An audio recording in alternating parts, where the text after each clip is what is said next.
আল্লাহ তুমি নাকি মৃতকে জীবিত করো, কেমন করে করো একটু দেখাও তো। আল্লাহ বলে, ইব্রাহিম এটা কেমন কথা? আওয়ালাম তুমিন, তুমি নবী মানুষ কি প্রশ্ন করলা, তোমার বিশ্বাস হয় না? আওয়ালাম তুমিন, বিশ্বাস হয় না? তুমি তো নবী, জানো নবী নও, তুমি খলিল, তোমার বিশ্বাস হয় না? এটা কেমন প্রশ্ন? সাইয়েদনা ইব্রাহিম বললেন, বালা বিশ্বাস হয়, ওয়ালাকিন লিয়াতমাইন্না কলবি, কিন্তু দেখলে ভাল লাগবে।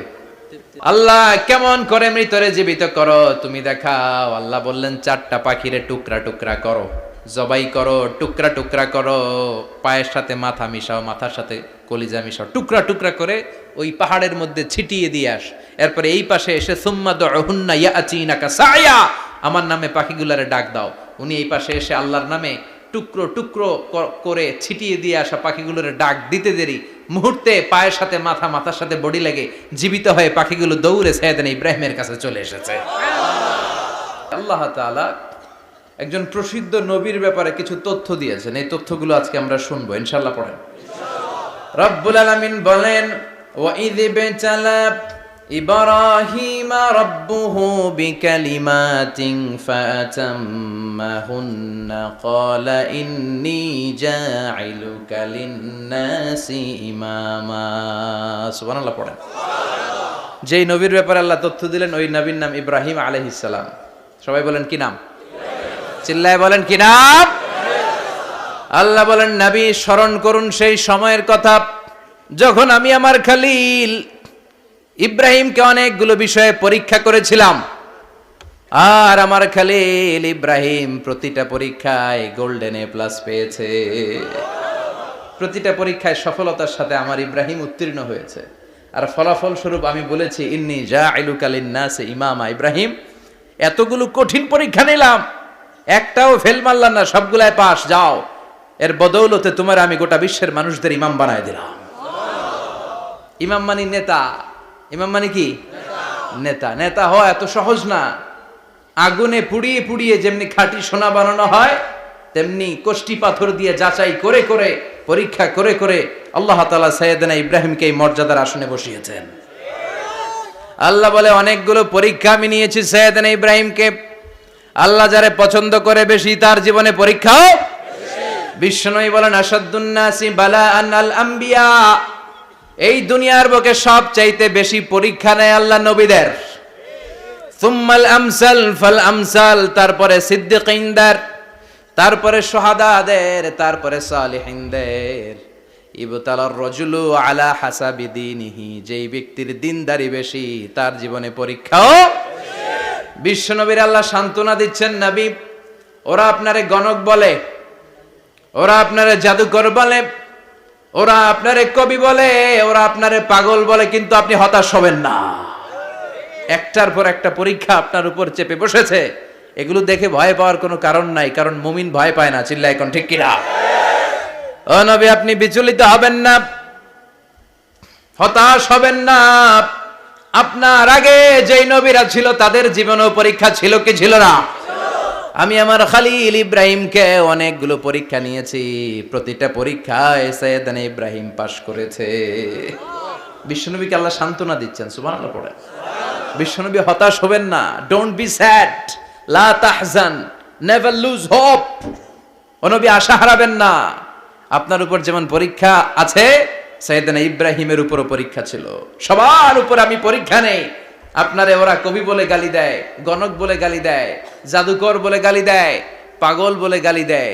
যুগের ব্যবধানে এই গালিগুলো আছে, কিন্তু নামগুলো চেঞ্জ হয়েছে। চিল্লা এখন ঠিক কিনা? এখন আমাদেরকে কবি বলে না, গণক বলে না, পাগল বলে না, এখন আমাদেরকে বলে কাঠ মোল্লা, এখন বলে রাজাকার, এখন কয় যুদ্ধাপরাধী। গালি আছে না নাই? গালির ভার্সন চেঞ্জ হয়, ট্যাগ লাগানোর সিস্টেম চেঞ্জ হয়, কিন্তু ট্যাগ আছে না নাই? আল্লাহ নবীর সান্ত্বনা দিয়ে বলে, নবী ভয় পাবেন না, চিন্তিত হবেন না। আপনার যেমনি পরীক্ষা আমি নিচ্ছি, সাইয়েদনা ইব্রাহিমের আমি পরীক্ষা নিয়েছি। আর প্রতিটা পরীক্ষায় আমার Ibrahim Khalil golden A plus, first class first, global award পেয়েছে। আর এর ফলাফল হিসেবে আমি ইব্রাহিমকে বলেছি, ইব্রাহিম তোমার আমি নেতা বানাই দিলাম। Allah put Sayyidina Ibrahim in some test. In some test. Everyone has to face test. প্রত্যেককেই টেস্ট এন্ড ট্রায়াল, পরীক্ষার সম্মুখীন হতে হয়। এন্ড সাইয়েদনা Ibrahim successfully overcome all the tests. Allah said, Ibrahim, I'm gonna make you the leader. সুবহানাল্লাহ পড়েন। একটার পর একটা পরীক্ষা আল্লাহ নেয়ার পরে যখন দেখলেন একটা তো ফেল করে না, আল্লাহ খুশি হয়ে বললেন, যাও, ইন্নী জাইলুকা লিন-নাসি ইমামা। ইব্রাহিম, আমি মুত্তাকিনদের জন্য, গোটা বিশ্বের মানুষদের জন্য তোমার ইমাম বানায় দিলাম। কত পরীক্ষা যে উনি ওনার জীবনে দিয়েছেন, কত কঠিন রাস্তা যে তিনি পাড়ি দিয়েছেন তার কোনো শেষ নাই। সর্বপ্রথম পরীক্ষা ছিল ইলকাউহু ফিন্নার, অগ্নি পরীক্ষা। কি পরীক্ষা? নমরুদ বলল, ইব্রাহিম ঈমান ছেড়ে দাও, তাহলে জানে বেঁচে যাবা, নাইলে আগুনে ফেলবো। সাইয়েদনা ইব্রাহিমের এক কথা, জীবন যাবে কিন্তু ঈমান যাবে না। ঈমানের পথে অবিচল থেকে আমার মরণ যেন হয়, তোমারই কাছে মিনতি আমার, তোমারই কাছে মিনতি আমার। মহামহিম দয়াময়, ঈমানের পথে অবিচল থেকে আমার মরণ যেন হয়। পড়ে না আমি আরো জোরে পড়ে না আমিন। নমরুদ বলে, ঈমান ছেড়ে দাও, তা না হলে আগুনে ফেলবো। সাইয়েদনা ইব্রাহিম বলে, জীবন যাবে কিন্তু ঈমান যাবে না। তার মানে আগুনের পরীক্ষায় পাস। চিল্লায় বলেন, আগুনের পরীক্ষায় পরীক্ষা নাম্বার 2। একটার পর একটা পরীক্ষা নিতে আল্লাহ শুরু করলেন। আল্লাহ বললেন, ইব্রাহিম যাও, কলিজার টুকরা সন্তানকে আর হাজারকে, আমরা ওনারা ডাকি বিবি হাজরা, আমরা কি ডাকি বাংলাদেশে, আসলে নাম কি হাজার, যাও তোমার স্ত্রী হাজারকে আর ইব্রাহিমকে মক্কার ধুধু প্রান্তরে ফেলে দিয়ে আস। ওখানে মানুষ নাই, প্রাণী নাই, জনমানব শূন্য, দেখি আমার কদ্দুর ভালোবাসো। বলতে দেরি, টু শব্দ নাই, মরুভূমিতে ফেলে দিয়ে আসলেন। তার মানে পরীক্ষা নাম্বার 2তেও, কথা বলেন, 2তেও। পরীক্ষা নাম্বার 3, আল্লাহ বললেন, ইব্রাহিম দেখি তোমার হৃদয়ে আমার জায়গা কতটুকু, যাও কলিজার টুকরা সন্তান ইসমাইলের গলার মধ্যে তলোয়ার লাগাও। সাইয়েদনা ইব্রাহিম বিয়ে করার পর থেকে আল্লাহর কাছে চাইতে চাইতে শেষ, মাগা সন্তান হয় না। ওনার প্রথম সন্তানটা হয়েছিল সাইয়েদনা ইসমাইল যখন জন্মগ্রহণ করেছে, ইব্রাহিমের বয়স ছিল 86 বছর। সুবহানাল্লাহ কইতে মনে চায় না? এই এলাকায় আসেনি 86 বছর বয়সে সন্তান হয়েছে? হ্যাঁ, এরকম শক্তিশালী পুরুষ কেউ আছে? আহা, 86 বছর বয়সে তো হাঁটতেই পারে না। কথা কন। সাইয়েদনা ইসমাইলকে যখন আল্লাহ তাআলা সাইয়েদনা ইব্রাহিমকে উপহার দিয়েছেন, তখন সাইয়েদনা ইব্রাহিমের বয়স, চিল্লায় বলেন কত? 86 বছর বয়সে যে কলিজার টুকরা সন্তানটাকে হাতে পেলেন, চাঁদের মতো সুন্দর ছেলে। আল্লাহ বললেন, দেখি আমার হৃদয়ে তোমার জায়গা কতটুকু, ইসমাইল রে জবাই করো। বলতে দেরি, ছুরি লাগাতে দেরি হয় না। তার মানে এই পরীক্ষায়ও পাস। একটার পর একটা আল্লাহ পরীক্ষা নিয়েছেন, একটার পর একটা পরীক্ষা। আগুনের পরীক্ষায় পাস, ফ্যামিলি বিসর্জন দাও, পাস, কলিজার টুকরা সন্তানের গলায় ছড়ি লাগাও, পাস। এবার আল্লাহ বললেন, এরপর তোমার বড় দায়িত্ব দিব, তোমাকে হজ প্রোগ্রামের এমডি বানায় দিলাম, ম্যানেজিং ডাইরেক্টর অফ হজ। সুবহানাল্লাহ কইবেন না? আল্লাহ বললেন, ইব্রাহিম বিশাল বড় কাফেলা বানাও, হজের আঞ্জাম দাও।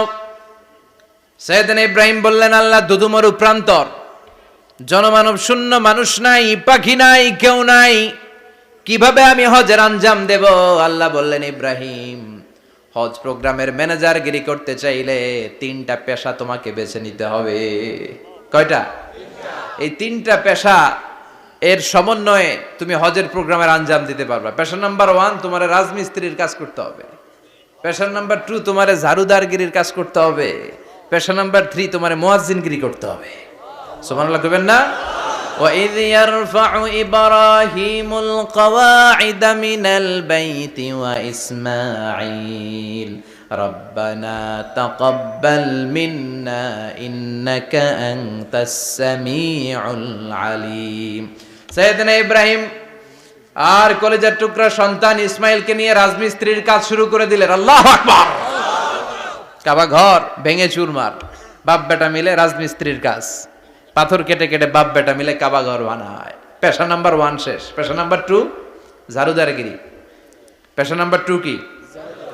আল্লাহ বললেন তাহহিরা বাইতিয়া লিত-তাইফিনা ওয়াল আকিফিনা ওয়ার রুকআইস সুজুদ।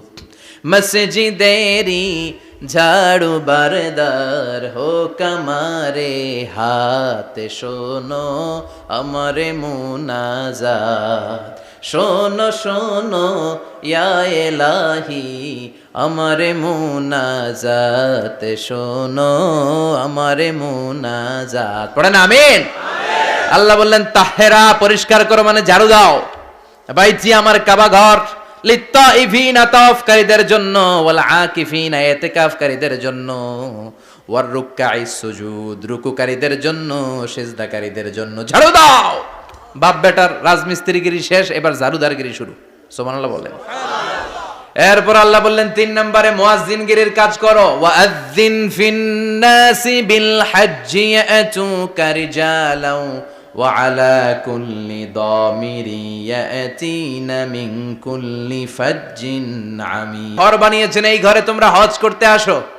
সাইয়েদনা ইব্রাহিম বললেন আল্লাহ আমি আর আমার পোলা ছাড়া কেউ নাই। কেউ আছে? মানুষ নাই, আপনারা কেউ নাই, আমি কার সামনে আযান দেব?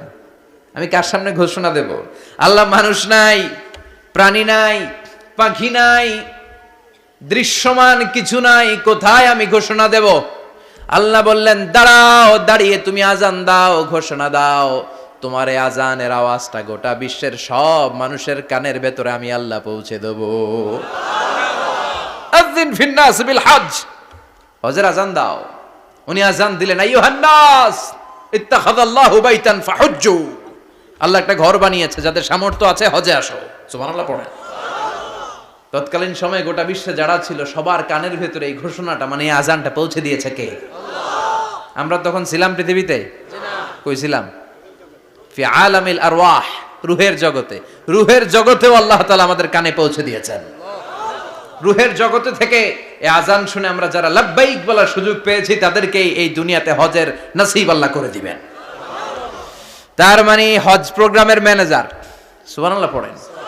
পরীক্ষা কারে কয়? কত প্রকার কি কি। হজ প্রোগ্রামের ম্যানেজার বানাইলেন, ম্যানেজিং ডাইরেক্টর, মহাব্যবস্থাপক। হজের আঞ্জাম দাও, আর হজের আঞ্জাম দিতে যে তোমাকে প্রথমে রাজমিস্ত্রির কাজ করা লাগবে পাস, ঝাড়ুদার গিরির কাজ করা লাগবে পাস। আল্লাহর নবী উলুল আজমি মিনার রসুল মসজিদ ঝাড়ু দেয় না, আমরা মসজিদ পরিষ্কার করতে চাই না, আছে না নাই? বালু দেখলেই মুয়াজ্জিনরে গালি, কথা কন। মসজিদে ময়লা দেখলেই খাদেমের 14 গোষ্ঠী উদ্ধার করে ছাড়ে, আর নিজে পশ্চিম দিকে পড়ে আসারও খায় না, আছে না নাই? মসজিদ ঝাড়ু দেয়া শুধু মুয়াজ্জিনের কাজ? খাদেমদারের কাজ? মসজিদ পরিষ্কার রাখা আমাদের সবার কাজ। চিল্লা এখন ঠিক কিনা? যাদের অন্তরে জ্বালা যন্ত্রণা, যাদের দোয়া কবুল হয় না, আপনি মসজিদ ঝাড়ু দিয়ে দেখেন মুহূর্তে দোয়া কবুল হয়ে যাবে। অন্তরের জ্বালা যন্ত্রণা দূর হয়ে যাবে, অন্তরের অহংকার নিমিষে কেটে যাবে।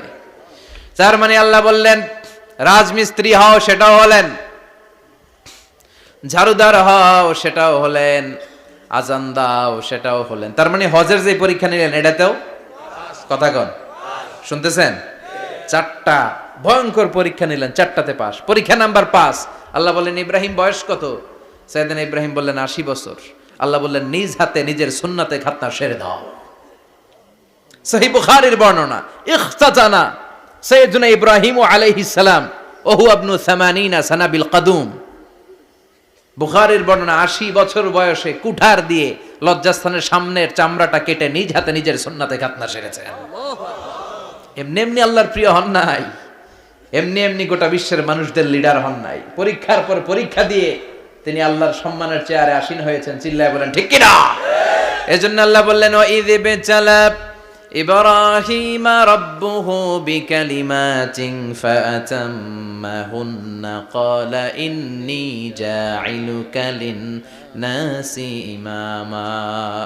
ও নবী, স্মরণ করুন সেই সময়ের কথা যখন আমি আমার খলিল ইব্রাহিমকে অনেকগুলো পরীক্ষা নিয়েছিলাম, আর প্রতিটি পরীক্ষায় আমার খলিল সফলতার সাথে উত্তীর্ণ হয়েছিল। ফলাফল স্বরূপ আমি ইব্রাহিমকে জানিয়ে দিলাম, যাও ইব্রাহিম, গোটা বিশ্বের মানুষের জন্য তোমার নেতা বানাইয়া দিলাম। তিনি আমাদের নেতা, leader of the all human being on earth. পৃথিবীতে যারা আছে সবার নেতা, চিল্লায় এখন ঠিক কিনা? এত বরকতের মানুষ, এত বরকতের ফ্যামিলি, ওনার ফ্যামিলি যেখানে তাকিয়েছে ওইখানে বরকত, যেখানে পা লেগেছে ওইটা বরকত। যেই মাটিতে হাত দিয়েছে মাটিটারে সোনা বানিয়ে দিয়েছে কে? সৈয়দনা ইব্রাহিমের পা লেগেছিল একটা পাথরে, ওই পাথরটারে মুসল্লা বানায় দিল কে? ওয়াত্তাখিযু মিন মাকামি ইব্রাহিমা মুসাল্লা। আল্লাহ বললেন ইব্রাহিমের দাঁড়ানোর জায়গার পাথরটারে তোমরা মুসল্লা বানিয়ে নাও। হজ করছেন কারা কারা দেখি, অথবা উমরা? আরো বাড়ছে উমরা করতে, মাশাআল্লাহ। যাদের হাত ওঠে নাই এরাও যেন আল্লাহ অতি শীঘ্রই হজ করতে পারে, উমরা করতে পারে। আহারে কি বরকতের জায়গা, আল্লাহ বারবার নসিব করো তুমি। কি বরকতের জায়গা। প্রতিদিন 120টা রহমত নাজিল হয় এই কাবা ঘরকে কেন্দ্র করে। সিত্তুন আলী তাইফিন, 60টা রহমত যারা খালি তাওয়াফ করে। এই তাওয়াফের ইবাদতটা ওই জায়গা ছাড়া পৃথিবীর কোথাও করা যায়? কথা বলেন। এজন্য 60টা রহমত যারা তাইফিন তাওয়াফ করে। আর বাঈনা লিল মুসাল্লিন, আর 40টা রহমত যারা কাবা ঘরে নামাজ পড়ে। 40 আর 60 100, বাকি রইল কয়টা? ওয়াল 20 লিন-নাযিরিনা ইলাল কাবা। বাকি 20টা যারা তাওয়াফও করে না, সালাতও পড়ে না, খালি কাবা ঘরের দিকে তাকায় থাকে। কাবা ঘরের দিকে ফেল করে তাকায় থাকলো, আমলনামায় 20টা রহমত নাজিল করে কে? এত বরকতের ফ্যামিলি। সৈয়দনা ইব্রাহিম সন্তান হলো ইসমাইল, স্ত্রীর নাম হাজার। 3 জনের ফ্যামিলি, চিল্লায় বলেন কয়জন? এই 3 জনের ফ্যামিলির এত বরকত, যেই জায়গায় হাত লেগেছে জায়গাটারে বরকতময় করেছে কে? যেখানে পা লেগেছে বরকত দিয়ে ভরে দিয়েছে কে? সৈয়দনা ইব্রাহিম রাজমিস্ত্রিগিরি যখন করতেছিলেন, বানাতে বানাতে আর নাগাল পায় না। আল্লাহ বলে এই পাথরটার উপরে দাঁড়াও। উনি দাঁড়ালেন, এবার যতটুকু উপরে ওঠা লাগে পাথরটা অটোমেটিক্যালি উপরে উঠে যায়, যতটুকু নামা লাগে অটোমেটিক্যালি নিচে নেমে যায়। পৃথিবীর কোন পাথরে আপনি ইচ্ছা মতো লাথি মারলে এখানে পায়ের দাগ পড়বে? সৈয়দনা ইব্রাহিম ওখানে দাঁড়ানোর সাথে সাথে উনার ফুটপ্রিন্ট পাথরের মধ্যে লেগে যায়। কাবা ঘরের পাশে গোটা বিশ্বের মানুষের কাছে চিরম্লান করার জন্য, চিরস্মরণীয় করে রাখার জন্য কাবা ঘরের পাশে আল্লাহ এই পাথরটার স্থান দিয়েছেন। মাকাম ইব্রাহিম। বিশ্বনবী তাওয়াফ করার পরেই ওই জায়গায় 2 রাকাত নামাজ পড়তেন। আপনারাও যারা হজ উমরা করবেন, তাওয়াফ করার পরেই মাকাম ইব্রাহিমে 2 রাকাত সালাত পড়া সুন্নাত। তার মানে পা লাগছে, ওইটা হয়ে গেছে আমগো মুসাল্লা। সৈয়দনা ইব্রাহিমের পা যেখানে লাগছে ওইটা আমাদের কি? সুবহানাল্লাহ কইবেন না? আর ওনার ছেলের পা যে জায়গায় লাগছে ওটা হয়ে গেছে জমজমের কুয়া। ছোট্ট বাচ্চা ইসমাইলকে রেখে দিয়ে আমরা যারে বলি বিবি হাজেরা, আসলে হাদিসের ভাষায় হাজার, তিনি সাফা পাহাড় থেকে মারওয়া পাহাড়ে দিলেন দৌড়। কোথায় পানি? পানি নাই। মরুভূমির বালির মধ্যে সূর্যের তাপ যখন পড়ে যায়, মরিচিকার মতো ঝলসানির একটা দৃশ্য ভেসে ওঠে, মনে হয় সাগরের পানি, আসলে পানি নাকি। তিনি সাফায় যায়, যে দেখে পানি নাই। মারওয়াতে যায়, যে দেখে পানি নাই। পানির সন্ধানে হাজার আলাইহিস সালাম 7 বার 2 পাহাড়ের মাঝখানে দৌড়াদৌড়ি করলেন। ওই পাহাড়ের মাঝখানে এই মহিলার পায়ের ছাপ লেগে গেল। এই দৌড়াদৌড়িটা আরশের উপর থেকে আল্লাহ এত সুন্দর উপভোগ করেছেন। আল্লাহর কাছে এই মহিলার দৌড়াদৌড়িটা এত ভালো লেগেছে, কিয়ামত পর্যন্ত সব হাজীদের জন্য এই জায়গায় দৌড়াদৌড়িটা আল্লাহ ওয়াজিব করে দিয়েছে। এই জায়গায় দৌড়াদৌড়ি না করলে হজ হবে না, উমরা হবে না। এই দৌড়াদৌড়িটা, মহিলাটার স্যাক্রিফাইস, হৃদয়ের আবেগ আর ভালোবাসাটা আল্লাহর কাছে এত পছন্দনীয় হয়েছে, কিয়ামত পর্যন্ত আল্লাহ চান সবাই দৌড়াবে, আমি উপর থেকে দেখব। ওয়াজিব করে দিলেন। যার পা যেই জায়গায় লাগছে খালি বরকত। হঠাৎ কলকল কলকল আওয়াজ শুনতে পেলেন। সাফা মারওয়া থেকে দৌড়ে আসলেন কাবার কাছে। এসে দেখলেন ফেলে রাখা দুধের বাচ্চা ইসমাইলের পায়ের ধাক্কায় জমিন থেকে পানি বের হতে শুরু করেছে। কলকল কলকল আওয়াজ। ওনারা আরবি ভাষা জানতেন না। সৈয়দনা ইব্রাহিম, ইসমাইল, হাজার এরা সুরিয়ানি ভাষার মানুষ ছিলেন। সুরিয়ানি ভাষায় উনি বসে পানি যাতে মরুভূমির বালুতে লেগে শুকিয়ে না যায়, বালু দিয়ে বাঁধ দিতেছে। আমরা বাঁধ দেই না পানি আটকানোর জন্য? দেখেন নাই মনে হয়? দেখেন নাই? পানি আটকানোর জন্য বাঁধ দেই আমরা। হাজার এসে বালু দিয়ে বাঁধ দিতেছে নিজে নিজে, আর নিজের সুরিয়ানি ভাষায় বলতেছে জাম জাম, মানে থাম থাম, পানি যাইস না তুই। জাম মানে কেফ কেফ, স্টপ স্টপ, থাম থাম, আরে পানি চলে যাস না, থাম থাম। ওনার মুখ নিঃসৃত এই ঝাম ঝাম শব্দ দুইটা আল্লাহর এত পছন্দ হয়েছে, কিয়ামত পর্যন্ত আল্লাহ এই কুয়ার নাম ঝমঝমের কুয়া করে দিয়েছে। বরকত আর বরকত। ছেলেকে মিনার প্রান্তরে রেখে জবাইয়ের দৃশ্যটা আল্লাহর ভালো লেগেছে। কিয়ামত পর্যন্ত ঈদুল আজহাতে সবাই আমরা প্রাণী শুইয়ে এরকম জবাই করব, এটা আল্লাহ ওয়াজিব করে দিয়েছে। যার মানে এমন ফ্যামিলি খালি বরকত আর বরকত। আর আল্লাহ বললেন এই ফ্যামিলিতে আমি কিতাবও দিয়েছি, নবুয়তও দিয়েছি। ওয়াজআলনা ফি যুররিয়াতিহিন নুবুওয়াতা ওয়াল কিতাব। সাইয়েদনা ইব্রাহিমের ফ্যামিলির ভেতরে আমি নবুয়ত দিয়েছি, কিতাব দিয়েছি। এই পৃথিবীতে যত নবীর নাম আপনি বলবেন সবগুলো সাইয়েদনা ইব্রাহিমের নাতিপুতি। লক্ষাধিক নবী পৃথিবীতে, 5-7 জন ছাড়া। কজন ছাড়া? উপরের 5-7 জন ছাড়া যত নবী আপনি নাম বলতে পারবেন, যাদের নাম জানি কিংবা জানি না, সব সাইয়েদনা ইব্রাহিমের বংশধর, ওনার নাতিপুতি। ওনারা আল্লাহ 86 বছর বয়সে দিলেন সাইয়েদনা ইসমাইল আলাইহিস সালামকে। ওনার বয়স যখন 100 তখন দিলেন সাইয়েদনা ইসহাক আলাইহিস সালামকে। তাহলে ওনার প্রথম ছেলের নাম, দ্বিতীয় ছেলে আওয়াজ করে বলেন, প্রথমটা দ্বিতীয়টা ইসহাক। দুর্ভাগ্যজনক হলেও সত্য, ইসমাইলের চেনে কোনো নবী আল্লাহ দেন নাই, কোনো নবী নাই। সব নবী এই চেনে, এই চেনে। হাজার হাজার লক্ষাধিক নবী খালি ইসহাকের বংশে নামে, এই বংশে কোনো নবী নাই। আর এই বংশের নবীরা প্রজন্মের পর প্রজন্ম একে অপরকে বলে যায়, সব শেষে কিন্তু একজন নবী আসবে, ওইটা হবে শ্রেষ্ঠ নবী, বিশ্ব নবী। ঠিক কি না? একের পর এক নবুয়ত আল্লাহ এই চেনে দিলেন। ইসহাকের চেইনে, সাইয়েদনা ইসমাইলের চেইনে কোনো নবী নাই। এত নবী এখানে এসেছে, এরা ভেবেই নিয়েছে ওই যে শেষ নবী যেটা শ্রেষ্ঠ নবী এটাও এখানেই আসবে। কিন্তু আস্তে আস্তে হাজার হাজার লক্ষাধিক নবী আল্লাহ এইখানে পাঠিয়ে সাইয়েদনা ঈসা আলাইহিস সালামের পরে আল্লাহ স্টপ মেরে দিলেন। স্টপ মেরে দিয়ে 570 বছর পরে শ্রেষ্ঠ নবীটারে আল্লাহ এই চেনে পাঠিয়ে দিলেন। এজন্য আমরা হচ্ছি বানি ইসমাইল। আমরা কি? বিশ্বনবী হচ্ছেন বানি ইসমাইল। বিশ্বনবী কি? আর এরা হচ্ছেন বানি Israil. Changing the leadership from বানি ইসরাইল টু বানি ইসমাইল। এজন্য অহংকারকারীদের পরিণাম শুভ হয় না।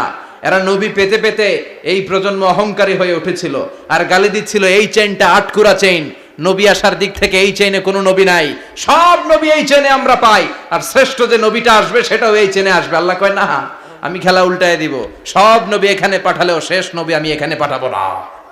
শেষ নবী আল্লাহ তাআলা সাইয়েদনা ইসমাইলের চেইনে পাঠিয়ে দিয়েছেন। চিৎকার করে পড়েন আল্লাহু আকবার। পৃথিবীর সর্বশ্রেষ্ঠ 3টা ধর্ম, ইহুদিবাদ, খ্রিস্টবাদ আর ইসলাম, এই 3 ধর্মের উৎপত্তি হচ্ছে সাইয়েদনা ইব্রাহিম থেকে। এজন্য এই 3টা ধর্মকে একসাথে বলে অ্যাব্রাহামেটিক ফেইথ, কম্পারেটিভ রিলিজিয়ন। তুলনামূলক ধর্মতত্ত্ব নিয়ে যাদের পড়াশোনা আছে তারা জানবেন এই 3টা ধর্মই আল্লাহর দেয়া। কিন্তু ইহুদিবাদ আর খ্রিস্টবাদ আল্লাহর দেয়া শরীয়তের উপর চলতে পারে নাই, শুধু চলতে পেরেছে ইসলাম। চিল্লা এখন ঠিক কিনা? এই জন্য প্রতি নামাজে আমরা বলি গায়রিল মাগদুবি আলাইহিম ওয়ালাদ-দাল্লিন। ও আল্লাহ, যারা মাগদুব মানে ইহুদিরা, তাদের পথে আমরা হাঁটতে চাই না। আবার যারা দল্লিন পথভ্রষ্ট খ্রিস্টানদের পথেও আমরা হাঁটতে চাই না, আমরা হাঁটতে চাই ইসলামের পথে। ঠিক কিনা? আমরা যদি হাঁটতে যেয়ে পথ ভুলে যাই, পথ দেখিয়ে দেয় কে? আমি যদি কোনোদিন পথ ভুলে যাই, হাতছানি দিয়ে কাছে নিও, মমতার বন্ধনে আমায় বেঁধে সব ভুল ক্ষমা করে দিও। চিল্লায় পড়েন আমিন। আল্লাহ বললেন ওয়াজআলনা ফি যুররিয়াতিহিন নুবুওয়াতা ওয়াল কিতাব। আমি সাইয়েদনা ইব্রাহিমের বংশের মধ্যে নবুয়ত দিয়েছি, কিতাবও দিয়েছি। সাইয়েদনা ইব্রাহিম আলাইহিস সালামের উপর কিতাব আছে না নাই? কি নাম কিতাবের? সুহুফ ইব্রাহিম। কোরআনে নাই? আছে না নাই? ইন্না হাযা লাফিস সুহুফিল উলা সুহুফি ইব্রাহিম ওয়া মূসা। সুবহানাল্লাহ পড়ে। অনেক আল্লাহ কিতাব দিয়েছে, নবুয়ত দিয়েছে, সব নবীদের বাবা বানিয়েছে। ওনার উপাধি হচ্ছে আবুল আম্বিয়া। আবার ওনার নামে আল্লাহর কোরআনের ভেতরে 114 সূরার একটা সূরা আছে না নাই? আছে। সূরাটার নাম সবাই কোন? আলিফ লাম রা।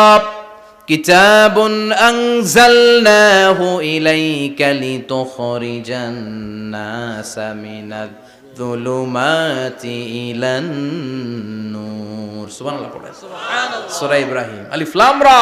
কিতাবুন আনজালনাহু ইলাইকা। ওই নবীর নামে কোরআনের ভিতরে সূরা দিয়েছে কে? আল্লাহ। আবার আল্লাহ বললেন, গোলাম জেনে রাখো উনি তোমাদেরকে মুসলমান নামকরণ করেছেন, তাই ইসলামে যারা অন্তর্ভুক্ত হবে সব মুসলমানদের পিতা আমি আল্লাহ তারা নির্বাচিত করেছি। মিল্লাতা আবিকুম ইব্রাহিম হুয়া সাম্মাকুমুল মুসলিমিন। আওয়াজ করে বলেন, মুসলিম জাতির পিতার নাম কি? আমাদের জাতির পিতা কেডা? সবাই কোন? মনে থাকবে না ভুল করবেন? ভুল করবেন? জাতির পিতা কে? চিল্লায় বলেন, জাতির পিতা কে? মিল্লাতা আবিকুম ইব্রাহিম হুয়া সাম্মাকুমুল মুসলিমিন, যিনি তোমাদেরকে মুসলমান বলে অভিহিত করেছে।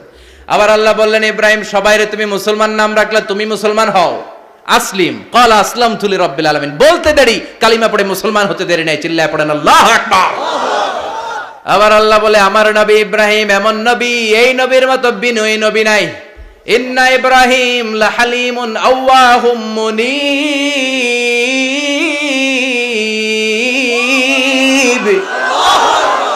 ইন্না ইব্রাহিম লাহালিম আওয়াহ মুনীব, এই নবী সহনশীল নবী। সুবহানাল্লাহ পড়ে। সহনশীলতার কোনো অভাব নাই, যেটার অভাব আমাদের মধ্যে সবচেয়ে বেশি। কথা কন, আমাদের বাংলাদেশিদের মধ্যে সহনশীলতার অভাব আছে না নাই? নিজে যেই দল করি এটাই ভালো, বাকি সব কালা। আছে না নাই? আমি তাবলীগ করি তো আমি ভালো, বাকি সব বাতিল। আমি জামাত ইসলাম করি তো আমি হক, বাকি সব বাতিল। আমি আহলে হাদিস তো আমি সেরা, আমার মতো সেরা কেউ নাই। এরকম অসহনশীল মানসিকতা আছে না নাই? নিজে যেটা বুঝি এটাই ভালো, বাকিরা কেউ ভালো না, বাকি কেউ ভালো না। আহা, কি ভয়ঙ্কর অবস্থা। কিন্তু সাইয়েদনা ইব্রাহিমের অভ্যাস এটা ছিল না, উনি সহনশীল ছিলেন। আমাদের বাংলাদেশে দেখেন কত ইসলামিক দল, কত পীরের মুরিদ, কত পীর। এই দেশে যত পীর, অনেক দেশে জনগণ এত নাই। কথা কন, এত পীর এই দেশে, অনেক দেশের জনসংখ্যাও এত না। এক ইসলাম, এক কোরআন, এক নবী, তারপরে গুতাগুতি আছে না নাই? কেউ কাউরে দেখতে পারে না, ঠেলাঠেলি। হ্যাঁ, এ কাফের, তুই কাফের, তোর নানা কাফের, তোর 14 গোষ্ঠী কাফের, তোর পীর সাহেব কাফের, আছে না নাই? কয় আমার পীর সাহেব কাফের হইলে তোর পীর সাহেবের 14 গোষ্ঠী কাফের। ওই কাফের মরলে যেখানে কবর দেয়া হবে, ওই কবরের উপরে যে ঘাস উঠবে, ওই ঘাস যে গরু খাবে, ওই গরুর দুধ যে খাবে, ওইটাও কাফের। কথা কন, আছে না নাই?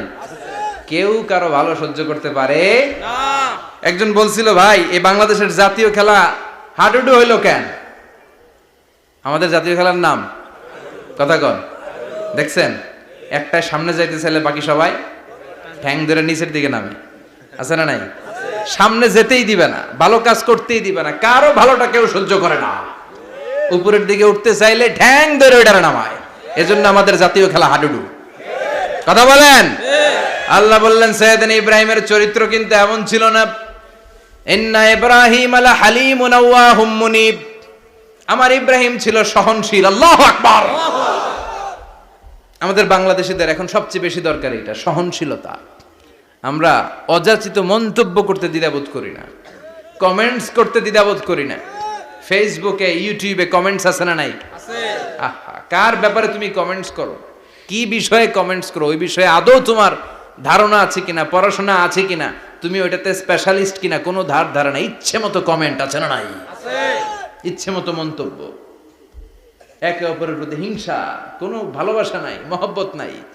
এক নবীর উম্মত, এক লা ইলাহার পতাকার তলে আমরা দাঁড়িয়ে, চিল্লায় বলেন ঠিক কিনা? তারপরে গুতাগুতি, কিলাকিলি, কেউ কাউরে দেখতে পারে না। আল্লাহ তুমি হেফাজত করো, আমাদের মধ্যে তুমি ঐক্য তৈরি করে দাও, হিংসা জিঘাংসা তুমি হৃদয় থেকে দূর করে দাও। আবার আল্লাহ বললেন, ইন্না ইব্রাহিম কানা উম্মাতান ওয়াহিদা, আমার খলিল ইব্রাহিম শুধু সহনশীল নয়, আমার খলিল ইব্রাহিম একাই একটা উম্মত। আল্লাহু আকবার। এটা একটা কথা হইলো, একা একটা উম্মত হইতে পারে? আমরা সবাই উম্মত, কোটি কোটি মানুষ, ফলে বিশ্বনবীর উম্মত, উম্মতে মুহাম্মাদে, ঠিক কিনা? একজন কি একটা উম্মত হইতে পারে? আল্লাহ বললেন, ইব্রাহিম এমন নবী, একাই একটা উম্মত। সুবহানাল্লাহ পড়ে। ইন্না ইব্রাহিম কানা উম্মাহ ওয়াহিদার, কারণ উনি যখন জমিনে ছিলেন একটা লোক আল্লাহর নাম নেয়ার মতো ছিল না, সব ছিল মুশরিক, উনি ছাড়া সব মুশরিক। উনি ছিলেন মুওয়াহহিদ, তাওহীদের পক্ষে। উনি ছাড়া পৃথিবীতে তখন যারা ছিল সব ছিল তাওহীদের বিপক্ষে, মানে মুশরিক।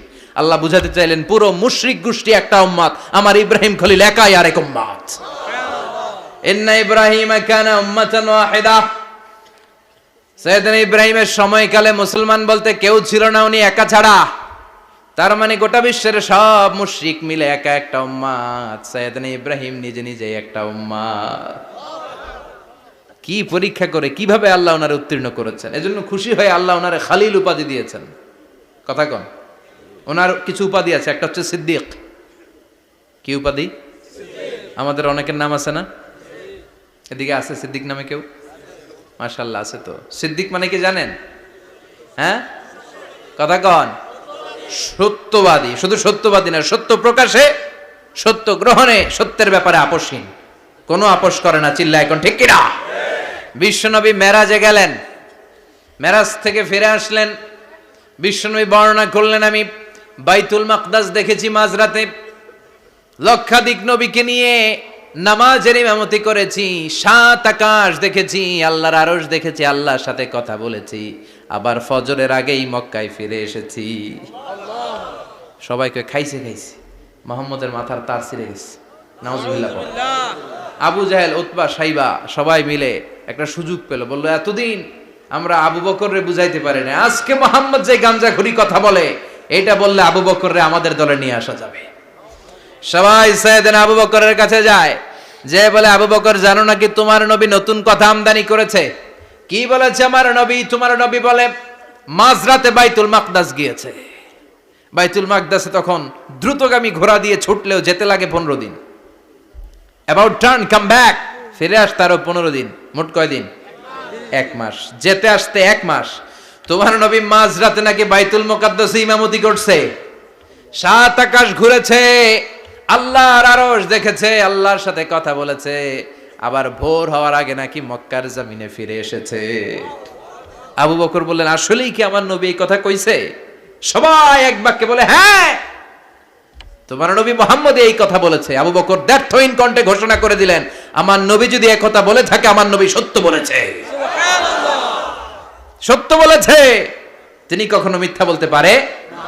বিশ্বনবী খুশি হয়ে গেলেন, সাইয়েদনা আবু বকরের জন্য দোয়া করে দিলেন, আর বললেন আবু বকর আনতা লাস্তা আবু বকর ফাকাত, আজকে থেকে তুমি শুধু আবু বকর নও, আজকে থেকে তুমি আবু বকর সিদ্দিক। সিদ্দিক সত্য গ্রহণে, সত্য প্রকাশে, সত্য মানার ক্ষেত্রে আপোষহীন, কোনো আপোষ নাই। চিল্লায় কোন ঠিক কিনা? সে আল্লাহ বললেন ওয়াযকুর ফিল কিতাবি ইব্রাহিম ইন্নাহু কানা সিদ্দিকান নাবিয়্যা। ও নবী, আপনার এই কোরআনের ভেতরে আমার খলিলের নামটা রাখেন, কারণ আমার খলিল যেন তেন কোনো নবী নয়, সাধারণ পয়গম্বর নয়, আমার নবী ইব্রাহিম হলো সিদ্দিক, সত্য প্রকাশে আপোষহীন। এজন্য আল্লাহ খুশি হয়ে ওনার একটা টাইটেল দিলেন, টাইটেলটা হলো খালিল। ওয়াত্তাখাযাল্লাহু ইব্রাহিমা, চিল্লায় বলেন ওয়াত্তাখাযাল্লাহু ইব্রাহিমা, আমি ইব্রাহিমকে খালিল বানিয়েছি। খালিল মানে দোস্ত, খলিল মানে কি? আল্লাহ দুনিয়ার একজনের দোস্ত ডাকে, কি মজার ব্যাপার, কেমন লাগে তার কাছে শুনতে? সুবহানাল্লাহ কইবেন না? ওনারে বানাইলেন খালিল, আর বিশ্বনবীরে বানাইলেন হাবিব। সুবহানাল্লাহ পড়েন। বাপ বেটা সব নিয়ে গেছে। সাইয়েদনা ইব্রাহিম হচ্ছেন বাবা, আর বিশ্বনবী ছেলে। বিশ্বনবীর অনেক উপরের পুরুষ হচ্ছে সাইয়েদনা ইব্রাহিম, তো এটা পর্দাদা না, বাবা না? বিশ্বনবী বলতেন আনা দাওয়াতু আবি ইব্রাহিম, আমি নবীরে পেয়ে নাচানাচি করো, আমি তো ইব্রাহিম আলাইহিস সালামের দোয়ার ফসল। উনি যদি মক্কায় দাঁড়িয়ে দোয়া না করতেন, আমার বিশ্বনবীর জন্ম হতো না। সুবহানাল্লাহ পড়েন। এজন্য বাবা হলো খলিল, ছেলে হলো হাবিব। খালিল মানেও বন্ধু, হাবিব মানেও বন্ধু। খালিল মানে এমন বন্ধু যেই বন্ধু আল্লাহরে খুশি করার জন্য কাজ করে, আর হাবিব মানে এমন বন্ধু যারে খুশি করার জন্য আল্লাহ নিজে কাজ করে। কার পাওয়ার বেশি? হাবিবের কয়েক ডিগ্রি বেশি। সুবহানাল্লাহ পড়েন। তার মানে বাপ বেটা, বাবা হলো খালিল, ছেলে হলো হাবিব। এই বাপ বেটার মধ্যে অনেক বিষয়ে মিল আছে না নাই? হাদিস কোরআনে খুঁজলে আপনি অনেকগুলো মিল পাবেন। আজকে